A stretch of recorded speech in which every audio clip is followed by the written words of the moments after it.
My name is Serena Zhang, and today I will be talking about food security. The reoccurring and troubling issue of food security isn't new, and this global matter happens every day and deaths occur each year due to it. According to World Vision, food security defines that all people at all times have physical and economic access to sufficient, safe, and nutritious food to meet their dietary needs and food preferences for an active and healthy life. To get started, I'm going to ask 3 questions. 1. Is there a correlation between the assumption of growing food prices and the rise of poverty in specific regions? 2. How does climate change have an impact contributing to today's food security crisis? And 3. Should there be more regulation required in maintaining commodity markets behind price instability and the growing number of food scarcity? If so, what? Going into the first question, assuming that the economy is in control of commodity marketing and is upping the prices on food, this may raise the amount of people who live in poverty in specific regions of the world. According to BBC, having fully stocked supermarket shelves with discounted items at times is something that is considered taken for granted. High levels of food security are not experienced by all people, and in some cases, the US estimates that roughly 20,000 people die each day from hunger-related issues. They also state that there are many reasons why food security is often increased, and some include growing human population, where birth rates are at an all-time high and people have better access to first aid resources, alternating diets, where scarce food resources are then transported and moved to be sold to other markets in areas where needed, introduction of new pests or pathogens that attack crops or farm animals, which happen from time to time. Bugs and new pesticides are introduced to an area and alters the lifestyle of the area. Environmental changes like global warming and the increased costs of agriculture and farming, as well as political conflicts between different regions.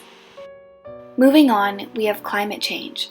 Climate change, among other factors such as soil quality and agricultural practices, have artificially controlled the quality of food production in modern days. This might give more insight as to why some places produce more food than others. Explained by BBC, global warming is steadily increasing temperatures by 0.2 Celsius every 10 years. Rainfall is increasing in some places, but is also decreasing in others. These fluctuating temperatures are unreliable to make farming efficient and thus unable to grow crops and keep farm animals in a stable, conditionalized environment. Lastly, as for market control and if there should be stricter regulations on maintaining steady food prices, it depends on factors such as technology, loss of farmland, pest and disease, water stress in particular regions, and conflict between geographical areas, as well as the amount of people living in poverty already. According to World Vision, ways to gain more control of food prices on the market depends on local businesses lowering the price of tools, resources, and crops, and making affordability a main priority to the majority of its buyers. In terms of how Fairtrade can marginalize small farmers as a trading partnership, the conversation mentioned that having their Fairtrade certificate can actively support producers in developing countries through importing and retailing their products. Moreover, acting as a social movement, Fairtrade campaigns for the change in conventional farming and the conditions of international trade which disadvantage producers in developing economies. However, if keeping food prices the same on the market, this can mean that farmers and businesses are being put in a very vulnerable position. The last thing we are going to be talking about is key stakeholders. Key stakeholders are people or the companies who have caused the issue, are affected by it, or are trying to help.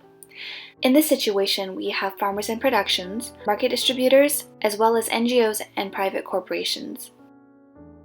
The first stakeholder is farmers and productions. In the case of food security, farmers will need to produce more food and potentially raise the prices by distributing their food to international markets and private sellers.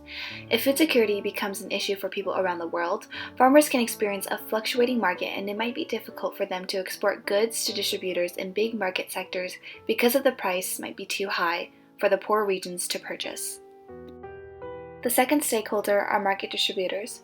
Market distributors are in charge of how they want to price items such as food. Wheat and rice are 2 of the biggest and most sought after foods.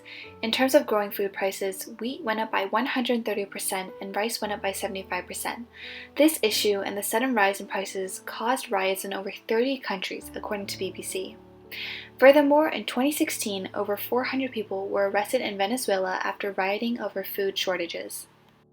The World Bank made it a goal to distribute food necessities to countries like Afghanistan, Angola, Bangladesh, Bhutan, Chad, Guatemala, Haiti, India, Kenya, Kyrgyz Republic, Liberia, Pakistan, Rwanda, Senegal, Sierra Leone, and Tajikistan during the time of COVID-19. According to the reports, they have distributed over 11,670 tons of wheat to 233,381 farmers in 34 provinces of Afghanistan to help and improve food security during the pandemic. The last stakeholders are NGOs and private organizations. Certified B corporations such as the FAO, which is the United Nations of Food and Agriculture Organization, is in charge of recording the mean prices of products, specifically cereals, vegetable oil, dairy, meat, and sugar. Using this data, they can compare this with different factors and make an annual report titled The State of the Food Insecurity in the World. The data shown are all areas that are in need of food and face malnourishment. NGOs and similar organizations can help increase food security and reduce food insecurity by giving immediate hunger relief, offer education and resources for agriculture, and work towards addressing root causes such as the availability of food, access, and utilization and stability. According to a case study by BBC, Ghana is a country that is on its way to emerging and developing. In 2008, studies show that the population was 23 million and rose to 26 million by 2013. The country has then since had a lot of fertile land but suffers from extreme food insecurity. Around 1.5 million people in Ghana suffer from food insecurity, and the other 2 million people are susceptible to food insecurity. Since Ghana has a food deficit, it has a lot to do with the amount of farmland and the amount of water supply for farmers to increase their yield. Their supplies need to be reliable and have positive economic and social benefits, for example, from less urban areas to rural migration. However, soils are becoming more degraded and rivers and habitats are reducing at a rapid speed. Many countries, according to World Visions, include places such as the Central African Republic, Yemen, DRC, Afghanistan, Ethiopia, Syria, Sudan, South Sudan, and northern Nigeria. These are all the countries that make up 2/3 of the total amount of people currently facing extreme food insecurity globally. In 2012, Ghana signed up for a G8 summit titled the New Alliance for Food Security and Nutrition. This initiative focuses on cowpeas, maize, cassava, rice, and yam, which are all high-yield variety seeds. Compared to China, Ghana has reportedly attempted food security with the Green Revolution. According to BBC, in the 1960s and 70s, the Green Revolution techniques used in Asia and South America had years of success with yields, increasing up to 3 times. This is where farmers used new varieties of seeds, fertilizers, and irrigation. And when the same techniques were used in Ghana by their farmers, they did not see the same achievement in yield increases. This issue is because Ghana farmers could not afford the seeds, fertilizers, or irrigation costs, something that Asians and South Americans could afford because of a stronger economy and GDP.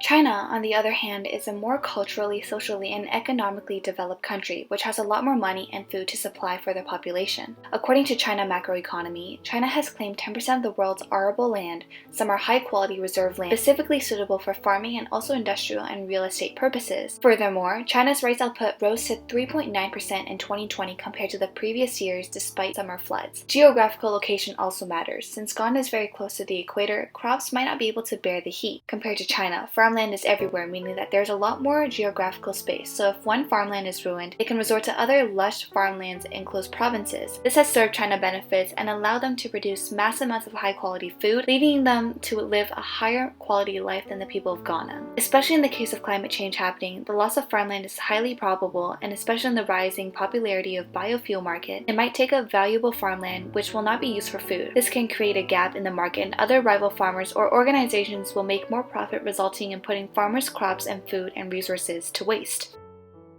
Especially in the times of COVID-19 pandemic, war, famine, and droughts are at an all-time high around the world, especially poor regions such as Africa and parts of Asia, where population density is high and food resources are low. World Vision said in a report that it is estimated that 135 million people suffered from food insecurity in the beginning of the pandemic, and now it has reached 265 million. This staggering number does not only affect the adults, but it also affects young children, as close to 30 million children are vulnerable to malaria and malnutrition, which can lead to premature death. Furthermore, continents like Russia and Australia play a major role in exporting wheat products.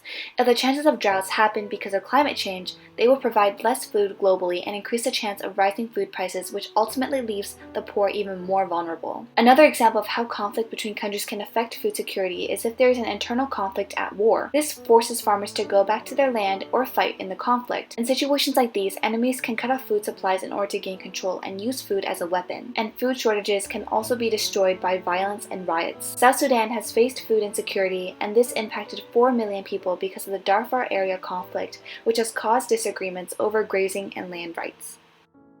Nonetheless, you can still help by donating, educating, and saving food to prevent food insecurity from happening around the world. You can donate to Food Secure Canada to help zero hunger, and you can find ways to help combat food insecurity by saving your food. Thank you so much for listening, and let's combat food insecurity one person at a time.